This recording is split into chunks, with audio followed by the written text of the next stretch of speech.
Pro-Hamas protesters flooded the streets across New York City, Chicago as well, chanting, "We will honor all of our martyrs, free Palestine." There's only a couple of them arrested in Times Square. It is, of course, October 7th, 1 year since 1,200 Jews were brutally massacred by Hamas. 365 days for dozens of hostages still in captivity. Liora Rez is here, founder, executive director of Stop Antisemitism. Welcome. Glad to have you. Thank you so much for having me. If you thought on October 7th what America would look like as it related to anti-Semitism, hatred of Jews, support of terrorists a year later, you would say America was going to come together around Israel and rally in support of a country fighting terrorists that also want to harm America. Why didn't that happen? That's a great question. We absolutely thought that the world, globally, specifically domestically, individuals would come, especially when on 10/7 Americans were massacred and furthermore taken hostage. We still have, let's remember, 4 U.S. hostages presumed to be alive, being held by Hamas terrorists in Gaza, that were taken, that were massacred, and we would think that we would stand together like we did after 9/11. Instead, we're seeing the complete opposite, where we have students, faculty members, governmental officials cheerleading for terrorist organizations like Hezbollah and Hamas. It's absolutely mind-boggling.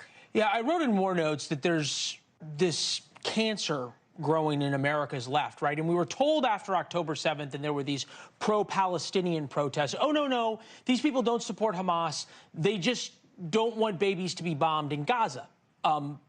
That was the very charitable view, which we did not take, but that was the excuse given. That's been exposed, and I think clearly today to be exposed, is complete fallacy. How do we end up with people supporting terrorists on the streets of New York and Chicago?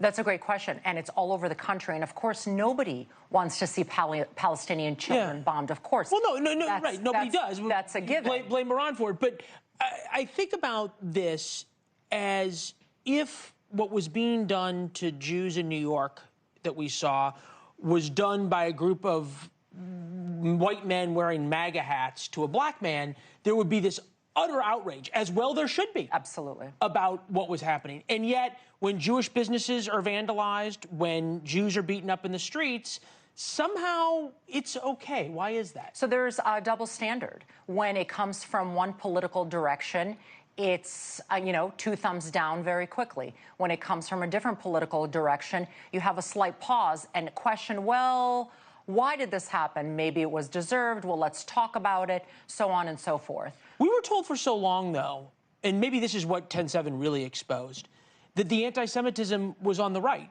and now absolutely not on the left. I can tell you, doing this going on 6+ years now, anti-Semitism is as prevalent on the right, the left, and every other possible direction you could think of. The problem that we have is people on the right like to poke fingers on the opposite sides and vice versa. And it's always, I say, as a mother, it's easier to poke, your finger at a neighbor's kid versus look in your own home to realize what your own child is doing. And we each need to look inside our own political party and take responsibility for the anti-Semitism we're seeing. Post 10/7, this is absolutely an issue on the left that needs to be addressed.